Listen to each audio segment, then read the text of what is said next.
Hello, today we're at Tyrlube Highveld, really trying to figure out what a mechanic really does. Come, let's go find out.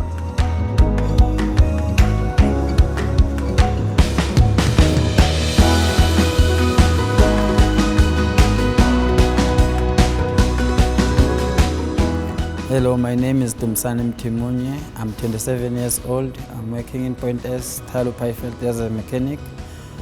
I've been a mechanic for 5 years now in Point S.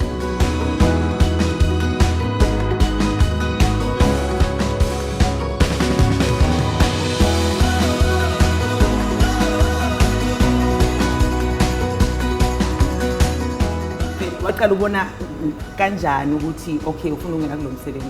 I was helping my father fixing cars at home, and then I started I loved this job that I was doing that time. Oh, so baba khona bekumechanic vele? Yes. So ngitshela ukuthi wena ukusebenza the bonnet uyivula una 7? Yes. How ngempela? Yes. And then uqala ukusebenza lana uqale nini? It was 2019. 2019. Yes, September.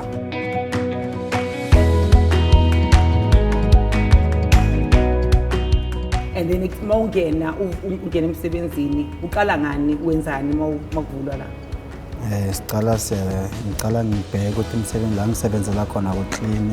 Ngibheke ukuthi abantu engisebenza nabo ba-right for ukusebenza lelanga, and then we start work. And then izinto oyithola ngathi mhlambe zinzima ngalo msebenzi ungathi ayi ungaphindi ungafuni umsebenzi kuba makhenika yini? Ngesinye isikhathi kuthola i-problem emotweni, and then kumnika nje esinye isikhathi ukuthi ngivele ngingathi ngayekela, but I love what I do.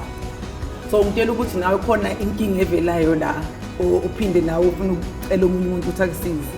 Ya kuye kube khona vele. Also I guess mhlambe into oyishoyo ukuthi lo msebenzi kuhlale kufuneka uhlale ufunda, ngeke uthi hayi ngiyasazi imoto usiye kanjani. Yes. And then umuntu mangabe ethi naye ufuna ukuba umakanika ungamgqugquzela ukuthi abe umakanika? Yes. Utholani lo msebenzi? Uzothola ulwazi. Ziningi into azozithola. Ukuthola ulwazi ngemoto, ukuthi imoto injani, engine, konke nje.